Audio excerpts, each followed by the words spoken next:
and welcome to the Mediocrity Perfected podcast for today, March 13th.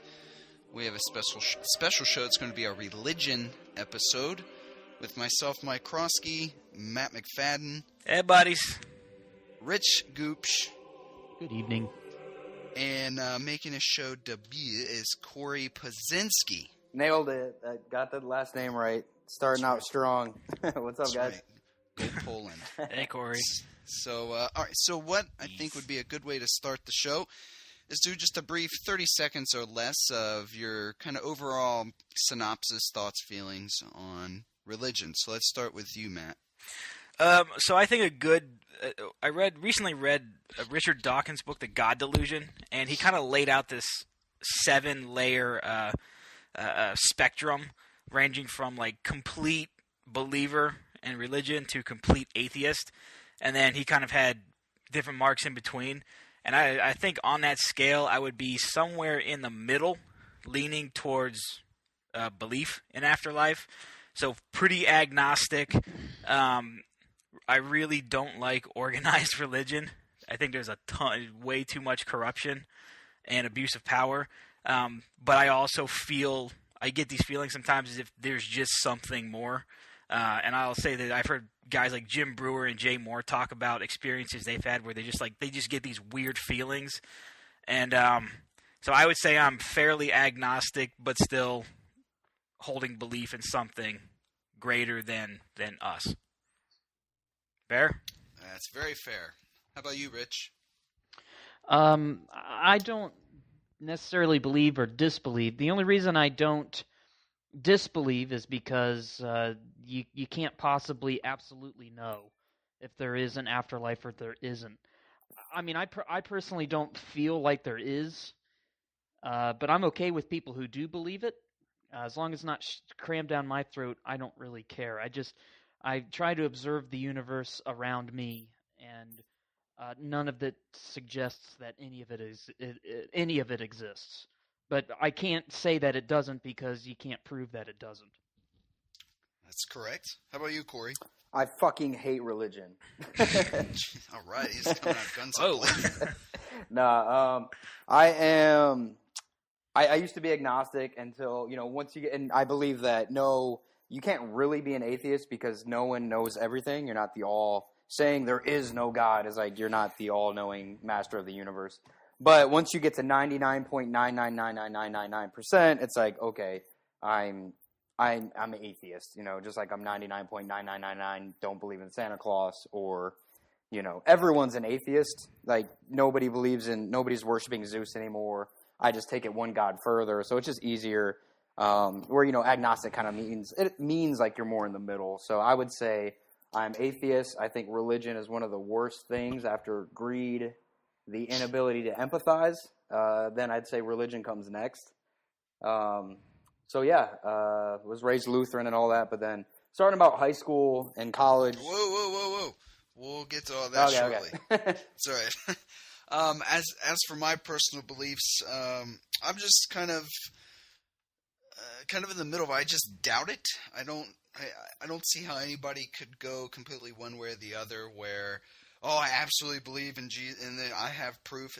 Nobody has proof of anything. And just kind of like what Rich said, I don't have proof that there isn't.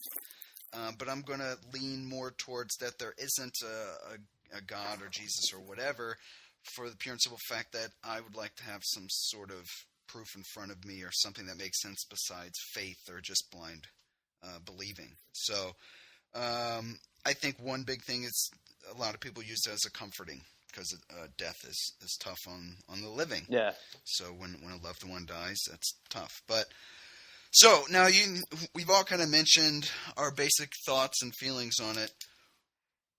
How about this? Let me start with you, Corey. You were starting to get on a nice roll there. What? I do that. How have your feelings on religion been altered or modified from when, say, you're a little kid to where you are today? Modified. Well, I mean, pretty much done a 180. When you're a kid, and they say this, you hear quotes from like old school Jesuits and shit, like bring me the boy for 7 years and I'll show you the man, or like these different. They know that once you inundate a child, that's why it's so important to get get those claws in there early, because when you're a kid, you have a different mind. Like literally. I mean, that's science and reports. I think most people know that a child's brain is physically different than an adult. So it was very real, and I still sometimes have to shake that off. And that's one of the things I hate about religion. It's a mild form of child abuse, you could argue. I used to be so scared of hell and like Jesus, and I like I say, it's like a Vietnam vet with these like aftershock. Sometimes I'll feel like Jesus is just gonna come down and like kick my ass or something, because it's still like very, very real. Even though now I just think it's a myth. It's all bullshit. But so I've done a complete 180, and that's through my own my own research that I did in high school and college. And this is actually one of my favorite topics. So I often find myself reading stuff about religion and afterlife and science and stuff. Yeah, no, I mean, I absolutely agree with you there. I did it again, Matt. Yeah, no. But, I went to Catholic schools with Matt. That's how me and Matt first met, I think. Oh, you poor things. Well, actually, I think it was like T-ball or something. Anyway. Poor thing, nothing. These uniforms made my ass look good. Sure did, Matthew. Those button-up blue shirts. Pit stains just showing right through. Oh, those were the best. But that's how I didn't have much exposure to religion growing up, and then when I went to Catholic school starting in 6th grade, that's when I really started to. I went to church for a little while, and obviously you have religion class and whatnot, and it was about my freshman year in high school, maybe even 8th grade, where I just stopped regurgitating, and I just started to actually use critical thinking and start to process. Wait a minute, well, this doesn't make sense to me, or I don't really understand why this would happen, and so on and so forth. And I've never been 100% all in, but I used to pray and do all that stuff. Yeah, I was saved. I was like religious in high school. I tried it on. I tried to believe. Right. Yeah. Exactly. Yeah. But as I got older, I realized that it didn't compute with me. Yeah. So it is one of the, but I think it's good to have a critical mind and go back and forth rather than, as you were saying, a lot of people, they just go with it because it's what they're fed from the time they're very, very impressionable. And that, the mild form of child abuse, I think there's some validity there in the sense that if you beat it into a kid's head without letting them develop the ability to critically think, and look at it from the other side, that can be detrimental. But yeah. I would never outlaw it. I'm not saying like it's sure. illegal to bring, but I remember just being terrified and like worried that the devil was under my bed and he was going to get me. And it's pretty fucking fucked up when you think about some of the shit they, you got to drink this zombie man's blood and eat his body, so or like weird. This devil man. You're born broken. You're born with inherent sin, and like you're just this awful person, and you need this mythical man to like be whole again. It's not really good from a self-esteem, like guidance counselor standpoint. Hey, Rich, let me ask you a question. So you didn't go to Catholic school. Your family's not religious. What kind of exposure do you have to any type of religion? I never really had any exposure. I mean, we went to church every so often, mainly on Christmas for some reason. I always just wanted to go to my grandparents' house so we could eat food and open presents. But we went to church sometimes instead, which was annoying. I didn't really have any exposure to religion. My parents were always very critical thinkers. They taught they taught me how to be a critical thinker. My brother's a dummy. But they're very logical people. My parents were always the kind of people that we could, if we had a legitimate argument, we could argue our point with our parents and they wouldn't yell back at us or tell us to shut up and sit down. So even the little bit that I was exposed to in church, regurgitated from other people, what I read, I read a lot about it, of course. It never really made any sense to me, ever made any sense to me why somebody would feel so strongly about religion. It doesn't really matter what religion, whether it's Muhammad or Jesus. It never made any sense to me. This panel's too smart. This is no fun. Well, let's Yeah, we bring need the a dummy of the group. Matt, go ahead. What are your thoughts? Come on, Matt, bring it home. Well, all you heathens are going to hell, and I will pray to the Lord, baby Jesus, Savior of your souls. Yes. Why does Jesus always have to be a baby? Why is it baby Jesus all the time? I don't know. Or 30. Rich. He's either a baby or 30. It doesn't make any sense. It's shit like that. It's like, come on. I actually read a good All book right. in college. All right, I'll pray to the Lord Jesus, who's a 30-year-old man who can take care of you as well as himself. What do you want me to fucking say, Rich? I'm not criticizing you for saying that. I'm You just saying, big teddy bear, always you. baby I don't Jesus? know. I'm That is a sorry, good Matt. question. I Why didn't is it mean to always a interrupt baby? you. Matt, No, McFadden, you all know I'm not going to say anything. I read a good book in college called The you Lost didn't. Years of Jesus, and actually, I mean, it would help. It's for the Jesus people, you know. Let me at least give some credibility of him at least living as a man, because everyone wonders, you know, he's a baby, and then he's 12 for a little bit, and then he's 30. It's just like nothing in between. I guess they found these old ass scrolls, like in Tibetan monks, like Himalayas and shit, that they finally got access to, and they kept hearing these references to this man from the West, and you know, yada yada yada, kind of matches a description of Jesus around the same time. And so there's a theory that he went east, learned all that hippie like peace, love your neighbor shit, which totally makes sense, because back then it was like angry, smiting God, and you know, villages of Jews killing each other and shit. So like none of that love your neighbor stuff was around. So they're saying he got it from like the Eastern, you know, Buddha and all that stuff, and brought it back. So it was an interesting read. Yeah, because nobody from the West went to the East for trade or anything ever. Give me that's just stupid. It was a little more descriptive than that. I mean, they had, you know, there was. It sounds like an interesting read. It was, I'm not saying I believe it, but they had more, you know, they had some decent evidence or whatever. Jesus came back with a suitcase with a bunch of stickers on it from all the different countries he'd visited. Look at him. Did he take a selfie with the Dalai Lama? He spent 1.5 years trapped in a Chinese finger trap. Just couldn't get out.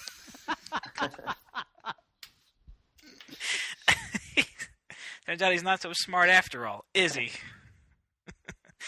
All right. So, sorry, where were we at? Well, you know what, Matt? Here's a question I'm curious to know. So you said recently you watched the movie Religious. What were your thoughts on it? I did. So going into it, I guess I was pleasantly surprised by it, I'll say. So I was expecting, knowing sort of Bill Maher's comedy, I was expecting a lot more smarmy, snarky bullshit from him. I'm not a huge fan of his comedy. But it was really cool, I thought. And he just went and he went around to different places throughout the world, and he just asked very basic questions and then just sat back and let people talk. And you know, I think it's pretty easy to find overly religious, undereducated people, and he did that very well. For sure. You know, especially like at the trucker chapel. I was going to say the first scene he goes to a trucker chapel, and you know, and most of the guys, God. yeah, some big fatty fatso. He like made a fist. No, Matt. I think you mean a big fatso. Yeah, some big fatso. That's Don't right. pass out. Just gets angry and leaves. But yeah, I mean, it definitely exposes a lot of the flaws in organized religion, especially within Christianity, of telling people, you know, you were not born gay. This is a choice you made. We can cure you. So now you've got a gay guy married to a gay woman pretending to be straight, who now they have like 3 kids. That was so gay. Sure. You've never seen a gentleman that was more gay than He that was guy. so Oh, gay. that guy was very gay. So He was gay. the gayest dude I've ever seen. I think his name was Rich too. So. No, it was Thomas. Oh, that's right. That's Was right. it? Nice. I don't know. Hopefully. But no, yeah, probably Thomas it was. I just did that, Mike. I just didn't know. Yeah, it was really cool. I thought where he just let people talk, and he actually asked insightful questions. And I really dug when they kept flashing back or cutting back to his mom and his sister, because his mom was really cool. I thought she had some pretty enlightened points on things, like, "Hey, we're just living, and nobody knows, and we'll find out when we get there," type of stuff. Fuck, what was I gonna say? I did. It was a little cheesy. The stupid cut-ins with the jokes, like the subtitles. Some of those I just went, ugh, Bill. Well, and like some were funny when he like smacks Jesus and he's like, blasphemy, stop, blasphemy. Yes. There were some times that you could see some creative editing where he would say something Bill would say something to whoever he's speaking with, and you could tell the reaction that the person actually gave wasn't the reaction to that question. Yeah. You know what I mean? So that was a little frustrating on my part because I wanted it to be a little less tongue-in-cheek and a little more straightforward. But I think overall, like you said, it is very informative, and I thought it did show the flaws like you mentioned. I mean... Yeah, sorry, ahead. go ahead. No, I was going to say, I would have appreciated it more. We talked about this when we did the show right after the Bill Nye Ken Ham debate. And I forget the guy's name. Beam brought it up. The scientist who kind of found religion through the Human Genome Project. Oh, right, yeah. That guy. I kind of wish they would have spent more time with him because it was a little like he started making some good points, I thought, and then it kind of cut away pretty quickly. Right. So I would have liked to see. I would have liked to have seen more discussions or interviews with more sophisticated people, because in the end, a lot of it, he just kind of went through the carnival and he found the rubes and he threw them on film, and it made us all. It kind of made his point for him. I'm sure you could do the same if you found it'd probably be a little harder to find, but diehard atheists who don't really understand the thoughtful defense behind that position either. I thought that was really lame how Ken Ham was like, hey, look at this scientist that believes that the Earth is only 6,000 years. Or here's another smart person. Because the whole time I was thinking, just because they're smart in one thing, all of a sudden they're like, you wouldn't say, here's a scientist, so he has a perfect marriage, or here's a scientist, he does. Like there's some perfect person. It's like, okay, so he's a pretty smart guy when it comes to this subject. But maybe he's really bad with his finances, and he obviously has one flaw in his thinking. He's obviously like letting his emotions get involved in one case. Or whatever the reason. You're 100% right. I was thinking that same thing because I thought he would bring these people up or mention these people and then have them deliver a few minutes of why they feel the way they do and the evidence that they have. It's like, hey, this guy's way smarter than the rest of you. He doesn't believe in this shit either. Come on. Yeah. Or at least give some of the evidence, or that he kept citing a lot of evidence, but he never kind of gave the examples of it. He would just kind of say that it exists.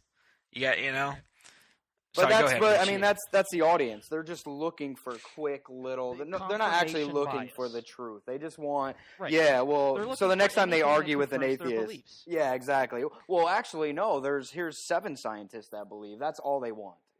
Oh, 7, a magic number. A scientist is one who studies the universe around him or her and draws conclusions based on what they see. Beat me to it. Yeah. If there are scientists who are legitimately studying the existence of God, or some sort of divinity, I think that they're looking at it from a logical point of view, and I'm fine with it. It would be nice to know. I don't think they'll ever find the answer, and that's the problem with organized religion, is that people believe this shit without even understanding or realizing that this has no bearance on the universe around them. Mm-hmm. It's static. People that right. I mean, it means nothing. And it's like people have the argument. It's like, well, have you ever seen $1 million? And it's like, no, but you know it exists. It's like, well, that's stupid. We know we can assume $1 million exists because there's $1 in front of me. You know what I mean? Absolutely. It's, I think I'm sorry. my biggest thing, the people that I've, in my experience in life, people who believe fall under one of two categories. And if you guys have found anything different, please enlighten me, because this is just going from my personal experience. It's either been people who were, at an impressionable age introduced to it, and it's just become part of their life, where, kind of we mentioned earlier, they didn't have maybe the critical thinking skills at 5 years old to really put much thought into it. So you're either vulnerable and impressionable, or your life has hit rock bottom, and either you're in jail for 20 years, or you're a drug addict or an alcoholic. Those people I've noticed tend to find God as well, which makes sense because they're vulnerable. They want a crutch. They want something to hope for, something to have some sort of faith in life. So it makes sense. But have you ever heard of a guy who's just living a regular life, making $100,000 a year with the perfect wife, the perfect 2.1 kids, and the house with the white picket fence, go, you know what I need? I need some God in my life. It's like, no, it's just people who don't know better, or people who really need something. Have you guys found anybody but that? Yeah, I don't think it has to be that extreme. I mean, I know, like, my mom just says, I just have to believe that there's something more than this. So even though she's not, like, addicted to drugs or any of that shit. Well, that goes back to the thing where life is, death is scary. Yeah. So people want to believe in it because that's a scary thing. So I guess you can point to category 3. But, I think a lot of those people, and I'm not necessarily saying this about your mom, but I think a lot of those people... Talking about my mama. I am, actually. No, I think that a lot of those people, they may not really deep down believe, but they want to. So they kind of play the role. You know what I mean? Yeah. Because who in their right mind, if they're not scared of death or scared of what is next in life, would really go out of their way to believe some of the shenanigans that are involved with any religion? I mean, it just doesn't. And any logical, common sense thinking type of person could never believe that type of stuff in the right mind. Well, most Christians don't even know any of that stuff. That's like the sad thing, And there's the whole social aspect too, which is like another category of just, and that's the sociological point of religion, which is a huge factor of why humans have religion. There's a huge like acceptance, belonging, being normal, and then in America, I mean, just being Christian is part of that, Absolutely. Matt? Yeah, I think you're pretty spot on. I don't know. I mean, I think my dad believes, my parents believe. I don't know that. I mean, they're both independent thinking people, and maybe it is more autopilot at this point. Have they ever tried to challenge it? Because I feel like most people are just too busy. Like, I don't have fucking time to read all these books and do all this research. That's a really good question. I don't know that. Well, my dad. I'll speak for my dad. I don't know that he would give a shit what anyone else had to say about it. Yeah. Like, oh, you wrote a book. Good. Fuck you. I like this guy. I mean, he's got better things to do. I mean, he's got other books that he wants to read. 50 Shades of Grey. He's got a whole fucking Harry Potter series to catch up on.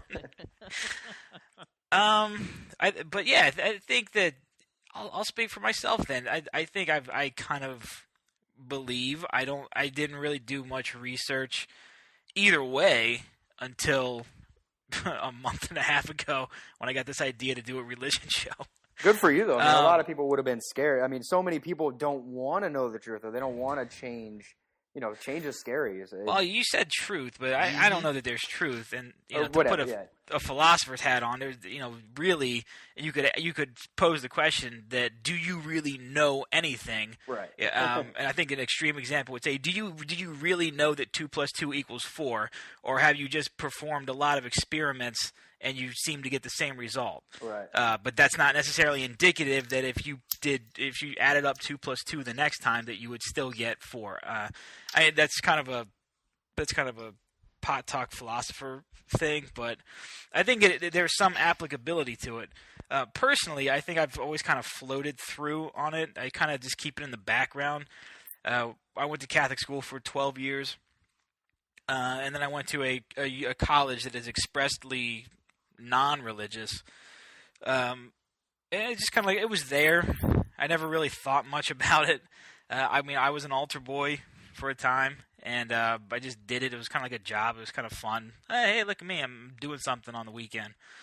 And then I just kind of I just lived. And then it kind of hit me more 2 times. One when we bought our house, and I remember like lying in bed like in the first couple of weeks, like looking up at the corner of the room, just going, oh my God, like this, like we could be in this house for 30 years, and then with that time I'll be like my late 50s.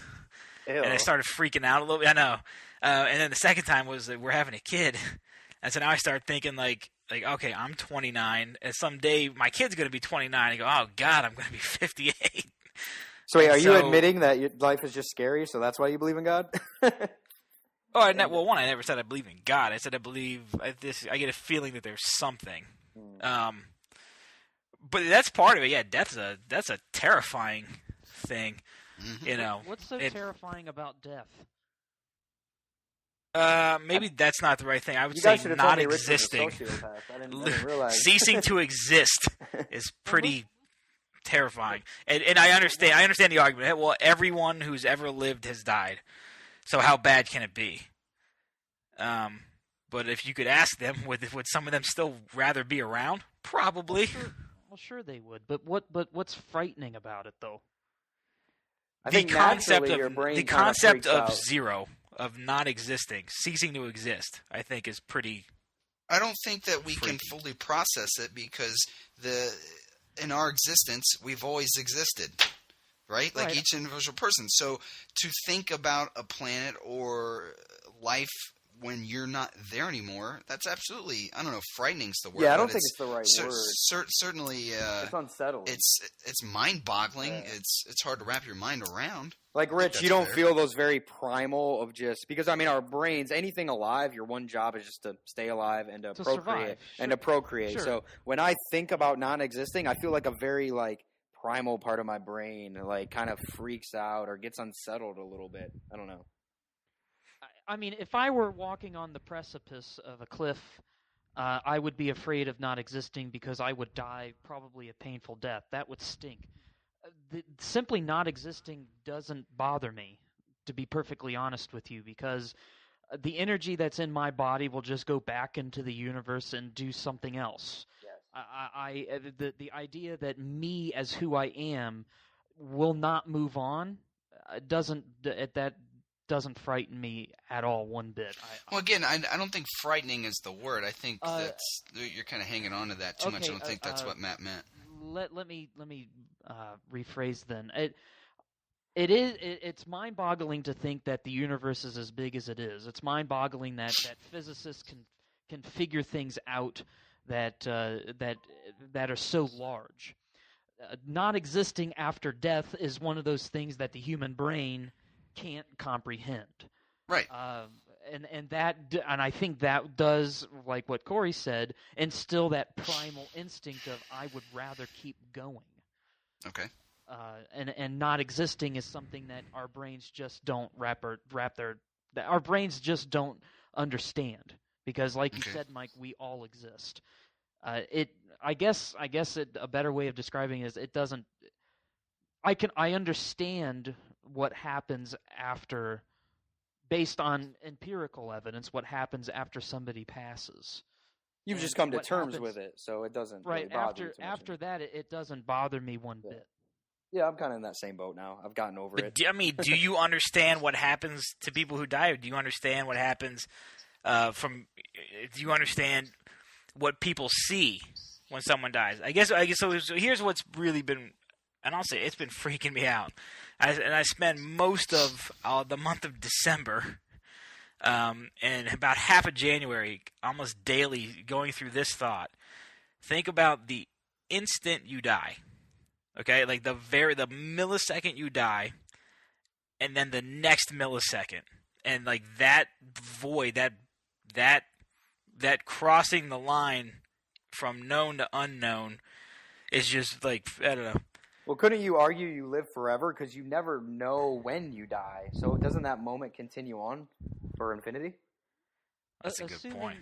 Assuming that you, man. as yourself, Mind blown. That's assuming is that you and yourself continues after you pass, after your physical body passes. Yeah, that implies a soul. And Right. But I mean that brings up another interesting point that I think science and religion have started coming together. You have the primordial soup that creates life, the genetic material that is Chicken noodle. that comprises life. But what separates the human being from an ape other than just a 2% difference in the genetic code? What For separates one-fourth the of us on human? this show, nothing. I get it. That's me. Well, you're the caveman, Mr. Fred Flintstone. You don't have Beam here to play your fucking sound effects. So just get on with it, Get on with stupid. your dumb point. Yeah, it's really silly. I was waiting for the sound effect like an asshole. But by the way, to break up all this intellectualness, there's a girl with huge tits walking down the street right now. Oh, Yes. Yell I don't think we should objectify women that way. Come on, guys. Yeah, you're That goes again. Actually, Mike, that goes it's a against. tranny. It's a tranny, so we're good, guys. Never mind. It's Now, definitely call her into your apartment. Tell her to whip it out. Get her on this podcast right now. I have so many questions. Hey Matt, Fuck this I religion talk. want to get into more of like why you believe. I'd like to address like the specific reasons. He's calling you out, it sounds like, Matthew. Yeah, there's not much to call out because I don't really have a lot of specific reasons. It's just a feeling, man. I don't know. I've heard my dad tell a story. I've heard Jim Brewer tell a story. What's your dad's story? So my dad's story is this: my dad's dad died in I think 1989. And my dad was like a young stockbroker at the time, and basically he had a bunch of shit happening that was like really confusing. And his dad died, he just stopped. So he just went back to Philadelphia, went to the funeral, all this. Somehow after the funeral he came back, and like the whole thing had sorted himself out. And so so that was kind of like just weird.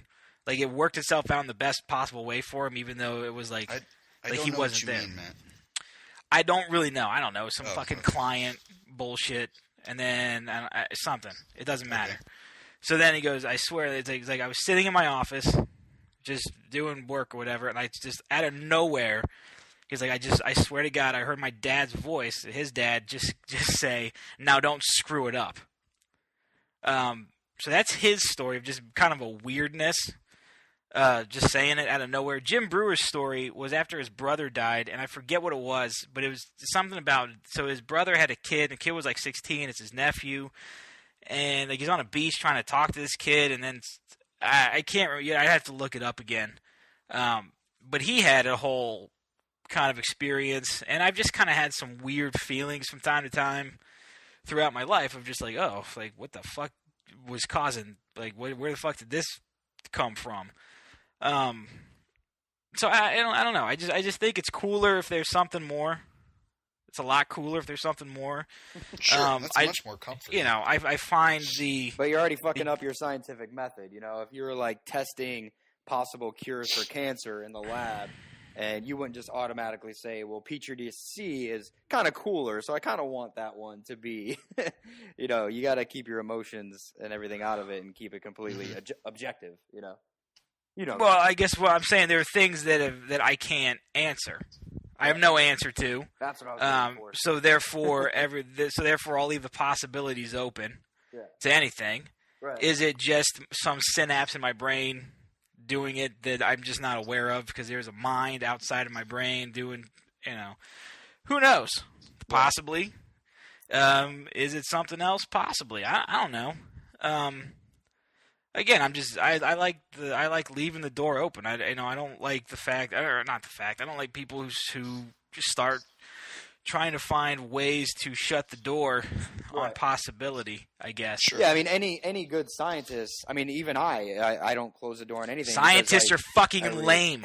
Once you get, I read I mean, I've read like Stephen Hawking and some of the like quantums. I mean, for as The much. big brain on No, Corey. hell no, I can't understand. I can't keep up with most of this shit. I try, but like even quantum physics. I mean, Stephen Hawking. Do you guys have picture any book. Stephen Hawking? Any kind of at the quantum level? I don't know if you guys have any experience with this, but like all physics breaks down where Quantum leap you is know a great like show. the what's the Heisenberg's freaking uncertainty principle? It's like you want to pin down one characteristic, like boom, velocity. Okay, well you just lost position. Like you can't have both. And how like not only does this electron here exist here, but it literally exists everywhere in the universe, and all you can do is you assign a different probability to like crazy mind-blowing shit like that. I mean, quantum physics is just nuts. But what it teaches you is it actually teaches you how to look at the world differently. And the way I look at everything now is, of course, everything exists. I mean, there's a possibility, like literally whatever you can make up, a god, monkey's gonna fly out of your butt. There's a freaking unicorn on the dark side of the moon right now. Literally anything is possible. You assign a probability, and those probabilities become 0.000 times 10 to the whatever. So same thing with God or Santa Claus or any of this other shit. Of course, the door is open. As a good scientist, you never, ever, ever close the door. But once the probabilities get so low, you kind of move those to the back burner and, okay, let's move on and try to find actual answers or get as close as we can, Absolutely. I mean, I think that makes 100% sense. That's kind of how I feel. I mean, I've went back and forth, like I mentioned earlier, and I'm pretty much at the 99.9% level of I don't buy in the God thing, but I leave that little 0.01% available if someday, somehow, something that reveals itself as God comes to me and says, yo, I'm real. I'm like, all right, man, I'm on board. Have you guys heard of this new? They're actually doing. I just read an article about they're doing the test now, or trying to make the observation where they're testing. They're looking for certain characteristics that will like indicate that this is a simulation. Like the theory that the universe is just a fat kid playing The Sims. That like, Right. and from a philosophical standpoint, it actually makes sense because think about it. We evolve, now we have a conscious and we're intelligent. Now we're creating computer simulations that are getting really, really realistic. And if you carry that on into the future, then it's a certainty that eventually those softwares will be fully aware. I mean, that's inevitable. They're going to keep improving, whether it takes 500 years, 10,000 years, 8 million years. Eventually, it's going to get there. And then those things will start creating artificial life eventually, assuming we don't kill each other, assuming the universe hasn't completely disbanded all the atoms. But so you start thinking about it. It's like, okay, so what are the chances of us being the first? They're not in our favor. If this line continues, what's the chances that we're the very, very first one of this almost inevitable chain? And then my next thought is immediate fear because, like, shit, because like with the whole God thing, you read the Bible and you start pointing out these like fallacies and just like this dumb shit, and it's like, okay, well, God obviously is just a made up product of man because man is flawless. I didn't think this out. God wouldn't be this illogical. But what if God doesn't have to be this perfect, ethical, illogical? Like, you guys ever play The Sims and just torture people for fun and just like, oh yeah, like my next fear is like, I die, I get to heaven, and God is this fat punk 12-year-old kid, and I'm like, and he's like, yeah, you remember all that logic and all that cute stuff? You thought you were real smart? Yeah, I don't give a fuck, dude. You're going to hell, and I'm going to torture you forever. And I'd be like, but you're supposed to be like pure and alpha, and he's just laughing as I'm drifting down to hell. It's like, oh yeah. God, I hope that happens to you. So funny. That's fair. So that's scary. I don't know if you guys have ever heard of that. No, I mean, But isn't that crazy that they're testing for that? They're gonna look for shit that like, I mean, you start getting down to like quarks and shit, or like fucking pixels. It's like the same shit. Is it crazy, or is it just like crazy? Like, are there energies better spent elsewhere at that point? I don't know. That whole don't worry, your tax dollars simulation aren't going towards it, Matt. Relax, all right. think I don't know with Obama. Thanks, Obama. Wasting our tax dollars on video game research. It's going to 15-yard penalties. Had that joke's played out. Not for me. Go ahead, Rich. What are you going to say? I will say that after my dad is long gone, I'm still going to hear his voice, especially when a door is open, leaving a door open. I'm going to hear, "Hey, we're not heating the outside." I'm also going to hear motherfucking bitch ass. A whore-ass bitch, I think, is what you're going bitch, for. That's the one, yeah. When he's gone. So, I mean, I don't think that's going to be evidence of any divine intervention. But I think, Corey, you bring up a very interesting point, and I think that's what people are trying to they look to divinity when it comes to something that they don't understand. Yeah. I think now we have theoretical physics, or some describe as metaphysics. We also have quantum physics, and trying to understand the universe around us at its molecular level. Yeah. But there always comes into question, what's the difference between the human being and that 2% difference in the DNA of a chimpanzee? Yes, I get the joke already. That's me, that 2% difference. But when it comes to everything, all the genetic material that comprises that primordial soup, the soul does come into question because we're so unlike any other animal on the planet. So what makes us different? Is it something that happened in evolution to make us this much different than anything else on the planet? It was cooking our food, actually. that allowed our brains to. What do you mean exactly, grow. Rich, by this much different? What I mean is that there's never been an animal like us, the human being. Boom! Suck it, Earth! Woo! On the planet that's able to completely change the environment around us, change it to our needs instead of us adapting to it. That makes sense. Whether it's good or ill, the point is that we're the only species that we've found anyway that is able to do that. I'm not saying that that's evidence of the existence of a soul, but we each have individual personalities way different than any other animal. And there's a lot of people that believe that is the soul. And if that's the case, where does that come from? And going into theoretical physics, trying to explain it, the multidimensional theory comes into play, which is a lot of fun to read about. But we won't go too much into detail with it.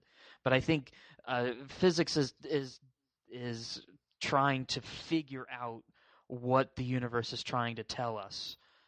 And Rich, I would counter that with, and here's another thing I kind of realized, and I swear to God, it explains most fucking things. Just probability. Anyone's taking like a probability class or just basic statistics. The way I look at things is like, it seems really mysterious and crazy to have like this one creature, us being this intelligent and the soul stuff. I totally get where you're coming from, but like I look at it as with all the millions of different animals and all the 4.4 billion years of Earth, it's almost certain that of course there's going to be at least one that gets to that level, or like when people. Well, I think the timeline's a little shorter than 4.4 billion. right. Not as far as Earth, the existence of the Earth, but as far as life on Earth. I just meant things, and as far as right, 2 billion, pretty much life as we know it. We're kind of at the 65 million year mark since most of it was wiped out. Yeah, I just meant like of all this shit that's happening in the universe, in this dynamic universe, it's almost probability says that there's going to be one of almost everything that you could think of. It just seems like eventually one is going to get. I guess a better example would be like people often turn to religion or the mysterious to explain things they don't understand. Right. I mean, it's just religion is just it's early science. It's a placeholder. It served its purpose. But like the example I was going to give is 100 kids have a really rare type of cancer that has a 1% survival rate. So 99 are going to die. That is a certainty. All 100 families pray please, Lord, don't take this one. 99 of them die. Oh, God works in mysterious ways. But the one that lives, he only had a 1 out of 100 chance. Are you kidding me? That's a fucking miracle. Take that, you atheist. 1 in 100. Boom. Of course, there's a God where that was a certainty. One was going to survive, Well, then to take that point, and this came up in Dawkins' book, where he talks about life, like how did life originate? Why is there life? Okay, and he hung a lot of stuff on Darwinism. That's kind of one of the backbones of his proofs, if I'm not mistaken. Anyways, point was, well, of all of the improbableness of life, it only had to happen once, right? Yeah. So it only has to happen once, and it could be perfect, and it only has to happen once. So taking that, why, and I'm just throwing this out there. So people say it's so improbable that there's a God, but if it only has to happen once, right? Then I'm not going to go so far as to say it's a certainty, despite the improbability of it. That, let's say, every day you have a probability that God is born, right? Or God comes into existence. So if given enough days, your probability will eventually catch up and it'll happen. Right, but that theory goes without saying that within the bounds of the universe, and by the definition, like, of God, like, cheating and being above the laws of physics. So I don't know if that theory still, like, applies. It's like a closed system. It's like, but then again, I mean, probability is something we came up with. I mean, we say it exists, but we've assigned a definition to it. We've assigned, we state what the probabilities are. We have mathematical equations to prove it until someone comes along with another mathematical equation that disproves the first mathematical equation, and and that's what we call progress. It's interesting you brought up the because the way the universe started. Of course, like, it is. I said it. Just Stephen Hawking's. I don't know if you guys have ever read. I would highly recommend The Universe in a Nutshell and A Brief History of Time. Those are like the two basic. You want to learn about cosmology and the universe and shit. But even Stephen Hawking, like, totally keeps the door open for God. And I was even kind of believing, because when he describes the way the universe started and how, one little difference, one like 10 to the negative 26, if gravity is that much stronger, the universe just collapses in on itself. If it accelerates faster, then no complex elements ever form, and it just spreads out and there's nothing. And it's like, somebody set these parameters in motion. What are the odds? I mean, he actually puts numbers to it, the odds that our universe could have existed. And it's mind-blowing until that damn science. Now the latest thing is freaking quantum foam theory, where like, oh, well, there's an infinite amount of universes constantly popping in and out of existence. So, of course, eventually one of them is going to have the right initial ingredients to form the right way, so that 14 billion years later you would have intelligent life studying itself, essentially. And to get back to it, also the Big Bang. One of the things that I just enjoyed this. Mike and Rich, you guys listen to Opie and Anthony, and who's the physicist they had on? Not Neil deGrasse Tyson, but the other guy, Brian Greene. Brian Greene. Thank you, Brian Greene, where he just said, we say that the universe was contained in a singularity, or we talk about singularities a lot. He's like, and a singularity is just the definition of anything we don't know. Yeah, it's just the way we say we don't know. So yeah, and I think it's a fascinating concept. And one of the things that kind of started blowing my mind a little bit was on that show Cosmos at the end, when it kind of started talking about a little bit of multidimensional theory, and they kind of just showed like water drops in a waterfall. So it is kind of interesting. I would I guess prefer that to the 12-year-old fat kid creating Sims. We're all just fucking Sims waiting for our house to burn down. Sorry, Mike. Go ahead. Go ahead. You were going to say something. I honestly don't remember. Oh, is that because you're Facebooking right now? No, that was earlier. Do you guys think? Think religion is overall good or bad for mankind? Boom.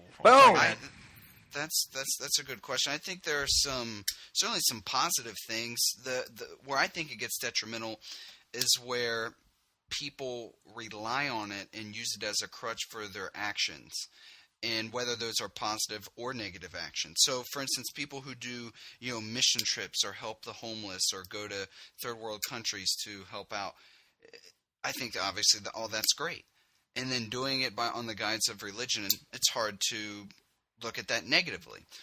But when people, when people talk about how the Ten Commandments, for instance, right? Would we really not know that it's okay to not to kill somebody? Yeah. Or to steal or rape, or do we need a God or religious type background to instill that into us? And a lot of people really believe that. And I think when you have people that are so their whole mindset is geared towards believing any and everything from a Bible or from whatever religion they follow, that's scary, because then they're not just being an individual and learning, they're just blindly following a book or what could be a fairy tale, and that's scary. Especially when you have across the globe so many people believe that and act that way. That's frightening to me. And you're not teaching people how to critically think. I mean, you have the obvious stuff of religion, the killing, beating up gay people, all these things, but there's secondary effects that people don't even consider, that you're teaching people to just believe, which is scary. I mean, you can start thinking of some situations in your head, where you're just believing. When else do we, I bring this up, I don't know, it's kind of stupid, but if I'm debating with a religious person, I'm like, it's funny how you love facts and science and every other, if you got arrested and they were like, we just believe you murdered this person, you'd be really happy that number one, we only base things on evidence, and number two, that we don't just automatically pick. I feel like most people, it's no, God exists, you have to prove me wrong. And anytime they have that void, but the religious people have always jumped on that, the Big Bang, they love that, boom, proof of God, anything that helps their case, they'll jump on it. But I mean, I think everybody's like that on both sides. Generally, I mean, people have an agenda they're pushing. Yeah. I mean, we're talking about religious. Bill Maher had an agenda he was pushing. I think he did a good job of trying to make it look subjective. But, I mean, he was trying to push, no, there's no religion, or doubt at the very least, which is fine. Yeah. But, how often do you get a 50-50 balance? So it's well, here's this side of things, here's that side of things. Draw your own conclusion. No, that's always skewed one way or the other. Yeah, and you got to remind yourself to, stay objective and... Right. They look for these openings, just because we don't understand this, then they make this huge leap to boom, God exists. But it's oh, well, you still don't, they're mutually exclusive. Well, you still don't have any evidence for God. You don't just make this, Petri dish number 2 isn't doing it, so automatically Petri dish number 1 is the cure. It's no, you still have to have evidence for number 1. It still actually has to cure cancer and, et cetera. What were we about to say, Rich? I was just going to say that, that scared the shit out of me. A god just blew up a light bulb in my room. It's a sign! That is pretty weird, actually. It scared me. But I think that you all bring up very good points, and I look at it like this. Over the course of human history, we've become more and more critical. We've become better critical thinkers. I know... with the technology that we have, the science that we have, the access to knowledge that we have. So I think religion is taking a back seat over the course of time. It's not meaning as much in people's lives as it used to. Religion, I do believe, is more of a detrimental institution to humankind than it isn't. For the main reason of people die for their beliefs. I am a resident. I don't think you have to be religious to die for your beliefs. I mean, people die. Hold on, I was just getting into that. People die for their country. People die for all sorts of things. I mean, I would die for my friends. I would die for my family because I have an emotional. I hope you die for your friends. Right. Well, I wouldn't die for you, Mike. That's fair. Why wouldn't I die for you? Because you keep shaving your Nobody beard. cares. No, I didn't. My beard's rocking and rolling, thank you. Matt actually commented on it and said it looked great. It does. Luscious. Luscious beard. Fantastic. Thank you. Go ahead, Rich. Yeah, I like when people try to just substitute, oh, well, people die for this too. It's like, yeah, well, that's equally Right. bad, but shouldn't we be trying to eliminate as many of those causes as possible? Like, we have NATO now, and we have these different things so that World War I and II don't happen again. Right. Yeah. I completely agree. So my point was is that I think that religion in general sets people in that motion. I know there's lots of other things that can do that, obviously, but I think religion is the biggest culprit of that. And the reason I say that is because it's not just religious things that make it happen. It's the idea behind believing in something that you can't see. Right. Governments use it all the time as a weapon. Yeah. So I think that overall, it's more of a detrimental thing to the human race in the long run than it isn't. Did you have a follow up to that, Matt? I was going to switch gears if not. I'll jump in. Is it good or bad? I don't know. Has it been one of the most abused notions or theories? Absolutely. Has it fed a lot of hungry people? Absolutely. Has it cured a lot of sick people? Absolutely. Would people looking would a terrorist find another means beyond religion to convince people to work for them if religion never existed? Absolutely. So I almost sounded like Jesse Ventura for a second. Mind manipulation, mind control. But I think no matter what you have, you're going to use the tools at your disposal. If you want to manipulate somebody, you're going to find out. You're going to figure out a way to do it, whether it's through your looks or through your sense of humor or through an ideology of some sort or another. So yes, I believe religion has been horribly abused. But at the same time, I think it's done a lot of good. It's made a lot of people very happy, and I don't think the scale's as out of balance as it might seem. Would you admit that any of those pros could have been manufactured a different way? I know some of these atheist churches are kind of popping up where people just get together to like hug and share love and donate to charity directly. It's not going to go to the pastor's BMW and, go out and do some community service together. I just feel like there's better ways to address those issues without all the downsides. Well, yeah, you're absolutely right. It would happen. Is it a better way or is it just a different way? I mean, I think if people are getting helped and that's what the goal is, then does it matter if it's through religion or just through people saying, hey, let's get together and get the money? I personally don't give a shit how you get to the ends, Right. as long as you get to those ends. So yeah, I mean, you could absolutely get to the answers a different way. It doesn't mean that it would have been better, or you would have cured more people or fed more mouths if we'd used the goodness of people's hearts rather than religion. It happened one way. It's happened. There's been plenty of people who have been cured by medicine through donations of people who weren't compelled to do it by religion. But I guess I don't think that the scale's tipped as out of balance as a lot of people would say that it is. Does that make any sense? Yeah, Absolutely. I would. I think I would that disagree based on all the shit I've read. I mean, most people who don't get super into it, they're just like, "Oh yeah, what's wrong with religion? It's fun, Christmas trees, and yeah, I know some people die over it, but I don't know. I guess I'm attracted to this stuff, so I read a lot of it, and I don't know. I mean, I would say people say that religions cause more deaths through war than anything else. But I would say that most of the people doing the killing in the war aren't doing it for religion. They're doing it for country.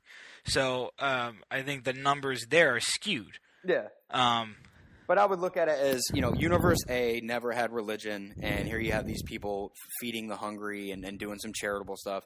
And, like you said, getting to that same end result. Now, Universe B, same result, same number of people fed and goodness, but also there were 1.3 billion, I don't know, however long, killed.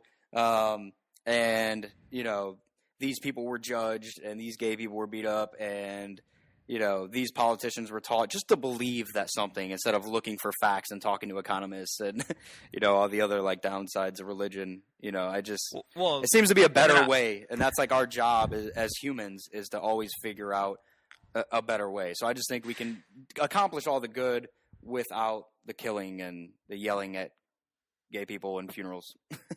I don't disagree with that, but I would say that in Universe 1, where you never had religion, you would have had something else. I think that where you say people are trying to find ways to do good, you have people trying to find ways to do bad. Yeah. For everyone trying to build a computer program to stop fraud, you have a person building a computer program to commit fraud. So, I mean, would the numbers be as different as they are? You would definitely have different outcomes. Okay, you know, you would probably, let's say you would have fewer gay people being assaulted. Maybe you'd have, I don't know, more puppies being murdered. I don't know. I know. Yeah. That's a good. So yeah. I mean, if you know, would something else have been substituted instead? The answer is no, but I don't know. I'm joking. Oh, is the answer no? Is the answer no? I don't know. You know, I mean, if you're trying to get a large number of people to follow you and buy into what you're saying, you're going to find something. Religion latched on in this universe. Let's say religion never caught on. Well, there would have been something else. Yeah, we'd have hoverboards by now. That's what. Would we with the chart? With the chart, someone had that thing on Facebook where they, I love it. They go a chart of scientific advancement, and they go from like, I don't know, 3000 BC up to the Middle Ages, and then a sharp drop off. Nothing. And then there's nothing, and then they show what we've done now, and then they kind of show in a shadow what we could have had, basically taking the slope of the line now and moving it back to the Middle Ages. Yeah. And to that end, Galileo never fucking invented electricity, so fuck him. He still would have been rooting around in the dark, stubbing his toe on his fucking bedposts. That was Edison. I said Galileo did not invent electricity. Ooh. Yeah, I know. I know who invented electricity. Oh, okay. I'm just saying, like people, I think there's a bit of a stretch to say, you know, if we didn't have the Middle Ages, we would have had computers in the 1200s. You know, fuckers couldn't even figure out a light bulb. Yeah, that's a little dramatic. I think there were a couple of other barriers to entry to scientific advancement. So I don't think the slope of the line would have been quite as steep. We can move on to something else now. Well, I'd say for the sake of time, I want to move on to one last question, and we'll try and keep it about 10 to 15 minutes. Just any kind of overall thoughts on heaven and hell? Corey. Stupid. more things that humans made up as a placeholder. People are weird. You ever notice people always have to know? They need an answer, no matter how ridiculous. It feels like, I mean, I'm okay with I don't know. There's so many things in the universe we still don't know yet. You know, it just seems ridiculous to do these placeholders. It seems obvious. Of course, you're going to make, you know, I think the first time our ancestors developed that consciousness, like, shit, oh, I'm alive. Oh, shit, that means I'm going to die. That's scary. And they start making up heaven and hell. Also, for the sociological reasons, people hate injustice. That's like the other thing. That's why welfare and other things are always going to be hot item buttons, whatever. You know, they hate to think that people who, you know, maybe commit a crime and get off, that there's no punishment for them. So how convenient is hell? Like, oh yeah, he might have gotten off in this life, but he's got something coming, and that comforts people. People love that shit. So, absolutely. And you know, there's some legit reasons. Sometimes I'm happy about that people believe in this shit because there are. You know, we're in our little bubble. Your friends are always going to be like you. Like, I can just tell you guys are all smart people. It's scary. You ever guys, just go to like, get outside of your bubble. Go to like a county fair and look at these human beings. They're like, I was just talking to this girl back home who legitimately believes in astrology and that Chris Angel can fly. I shit you not. I shit you not.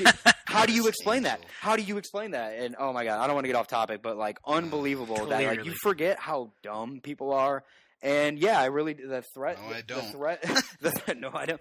The threat of hell will keep people from shoplifting. I mean, it's naive of us, and we all do it. Us as smart people to think like that's fucking stupid. Like I don't steal because it's not the right thing to do, and I would feel bad. But you forget that there are people out there that they need this shit, you know, and they believe it.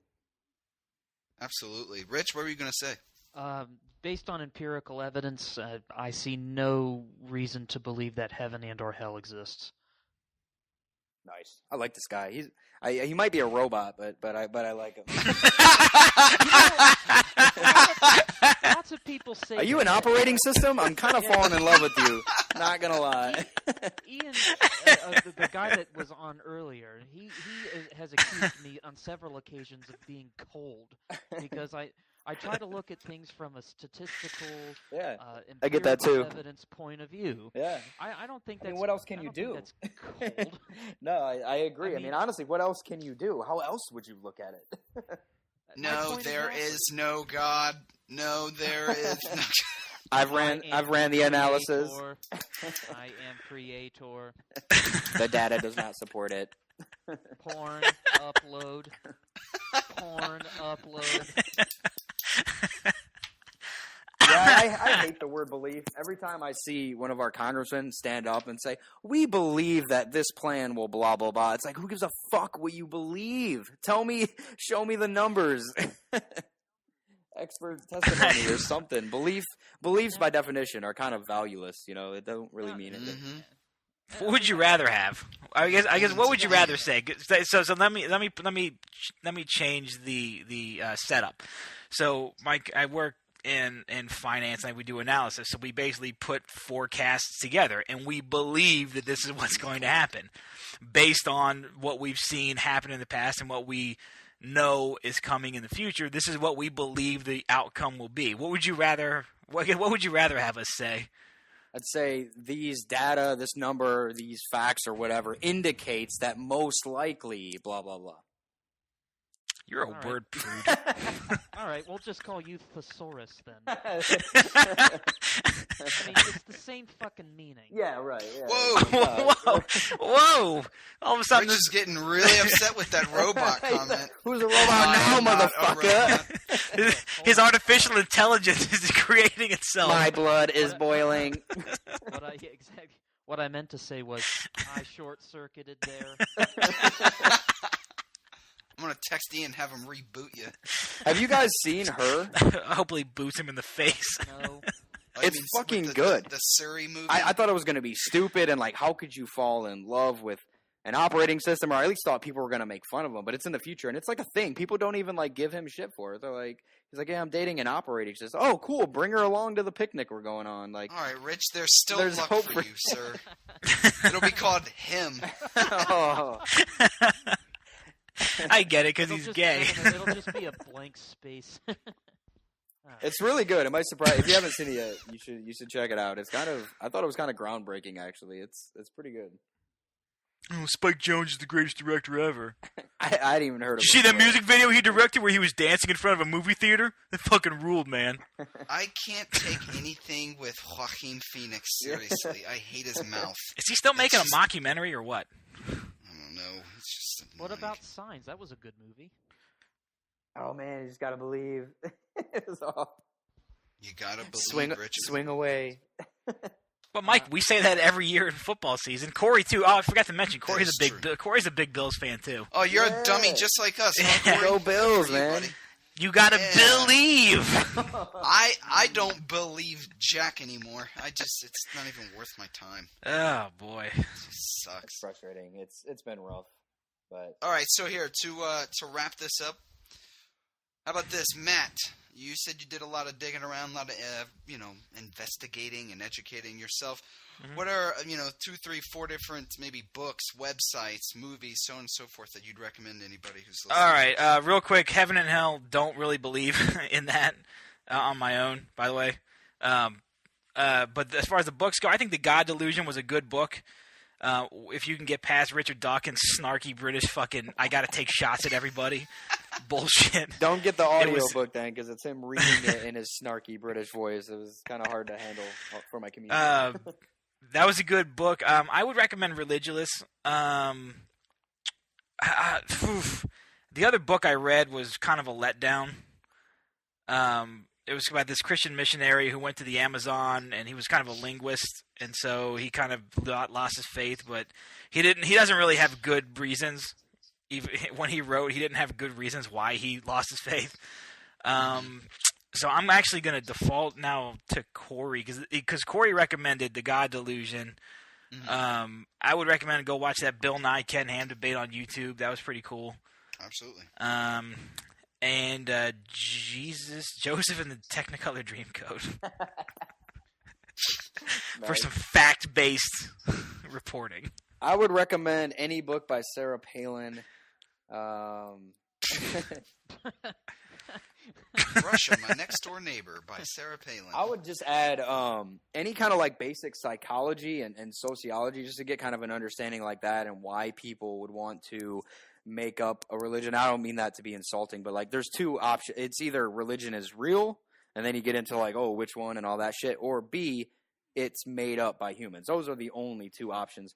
And so you start understanding sociology, psychology, you'll see some of those reasons. And then physics. I honestly just cosmology and which I already kind of mentioned, but there's a nice package deal that Stephen Hawking does now. His two famous books, I think one came out in like 88, one in like 94, but The Universe in a Nutshell and Brief History of Time. I have a really good, it's both books combined and illustrated, which I don't know how he didn't have graphs in there before because you'd have to be a genius. This shit is so hard to follow anyways, but the graphs really, really make it easy, and All you can do is breathe. it's fucking awesome. Richard? I can't tell you what to read other than just pay attention to the world around you. I can't tell What a you robot what answer. to read. Have not been uploaded that data yet. Typical robot answer. Does not compute. Does not compute. Experience is the only thing What that about you, matters. big guy? For me, He's 5'2". I'm 5'3", Matt. Get it together. Yeah, maybe in the right shoes. Dick. All right. So yeah, definitely Religulous. Again, that's more tongue in cheek, but there are some very interesting, bits of information in there, and it really kind of makes you think about different things. Another documentary I've seen, which really, I don't want to say it turned me off per se, but it just kind of, I really want to have a different perspective, and this didn't do a good job of doing it. It's called The God Who Wasn't There, but it was really supposed to be like a pro-God, pro-religion thing. Didn't do it for me. Another book I read called The Case for Christ. I read it a few years ago. It's about this guy who, he and his wife were very much not religious, not into it at all. Out of nowhere, his wife believed. Right? That's the big word that we're throwing around during our little podcast here. That sounds terrible. She Kind of believed. fucking pessimist you are. Does that not sound awful? No, it just sounds like fucking. She woke up one day and some fucking shit entered her brain. It was she different. woke up What's one day wrong and with it? decided never to have sex again. Is this the awkward silence? Is that one of the... I don't So even- you can. I don't even know if he's Can we keep that joking. going? There's a book. There's also a DVD of it. I don't know if it's on Netflix or something because I saw the book and saw the video as well. Anyway, so she finds religion. So he was completely flabbergasted by this and wanted to learn if that was, how she came across that, what made her believe, and wanted to see if he would become a believer. I won't say what happened, but I found it interesting. But Clearly they those get three things divorced. right there I would certainly recommend to anybody. And, of course, Netflix has all kinds of things that I've yet to watch, I should say, but all kinds of interesting tidbits one way or the other. So, any last kind of words? We started off the show with 30 seconds to introduce our topics.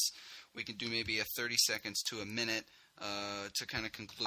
I want to tell a story, if that's all okay, right. go ahead. And Yeah, thanks go for having me. This has been fucking awesome. This is actually really fun. Sure.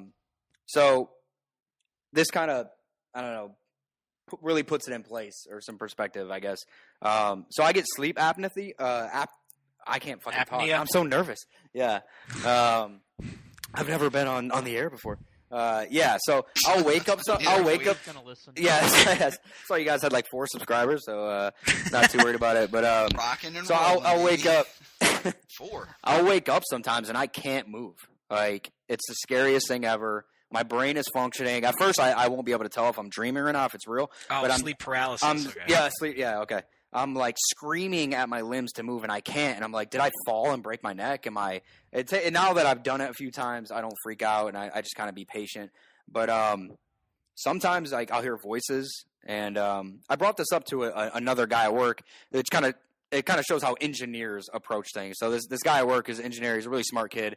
I told him, he was like, oh, shit, I get that too, man. He's like, yeah, I'll wake up and I'll see people surrounding me and talking to me in weird voices. And I asked my uncle, who's a doctor, about it. He's like, oh, yeah, it's sleep, blah, blah, blah, blah, blah, blah, blah. And, yeah, you know all those stories about aliens? You know, like all these abduction stories, the people are always sleeping.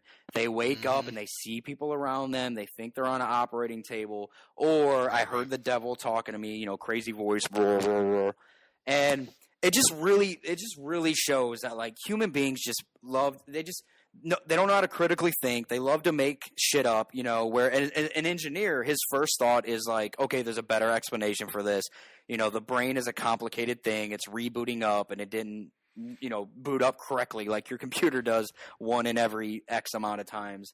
And it just kind of it just really brought it home for me of kind of like what religion is. And anytime people come across something mysterious, you know, they just make shit up. It's a placeholder until eventually we will have the right answer for it, you know? So just be patient, people. Relax with the fucking placeholders and be patient and accept I don't know as an answer for a while. That's a good point. Corey out, Long Beach. What if I just hung up? That would be just erase my voice from everything if I ended it like that. Just not invite. Hey, you guys haven't called me in a while to do another show. That's what we're going to do to Rich someday. Go ahead, Rich. Power. It was in sleep mode. At work we have a lot of downtime, and we watch HGTV. We watched an episode of Property Brothers. I like that show. I like it too. There was this one couple who happened to be Jews, and they were Hasidic, and they needed a house where they could prepare kosher food, which meant that they had to have 2 separate countertops, 2 sinks apparently, 2 separate. Jeez. Exactly. My reaction exactly. If that just doesn't display the pain in the ass that religion is, then I don't know what to tell you. Well, in fairness, that's just one religion. I know, but it's exhausting. But some people like that. Especially Judaism, man. Judaism just seems like a fucking drag. Oh my god, it seems so exhausting. Yeah. It's silly. Oi. I don't really have a conclusion other than I think it's more of a pain in the ass than anything. It's fair. How about you, Matthew? I'll tag on to Rich's thoughts on Hasidic Jews and say that you could feel the same way about obsessive compulsive people who just have to turn the fucking light switch on and off 5 times. They are exhausting. It's all exhausting. I don't know. I would say don't be afraid of weirdness. Go ahead, let that shit be weird. When you get weird thoughts, go ahead and try to find an answer. But if you don't, let it be weird. I've heard enough musicians be interviewed that say they have absolutely no idea where their songs come from, especially the guitarist, probably. So yeah, I like Corey's thought of just be okay with I don't know, and just go be good people or computers in Rich's case. Power down. What about you, Mike? As for me, I'm kind of in that same boat, you know. I'll never proclaim to know one way or the other. If there is a God, or if religion is legitimate, I hope to find that someday. If I'm a betting man, we're talking about numbers and probability and statistics. If I'm a betting man, I'm going to bet that's probably not going to happen. And like you said, I just really think it's important for people who are believers or non-believers to constantly keep informing themselves, educating themselves, and being willing to listen and have an open mind. So that's all I got.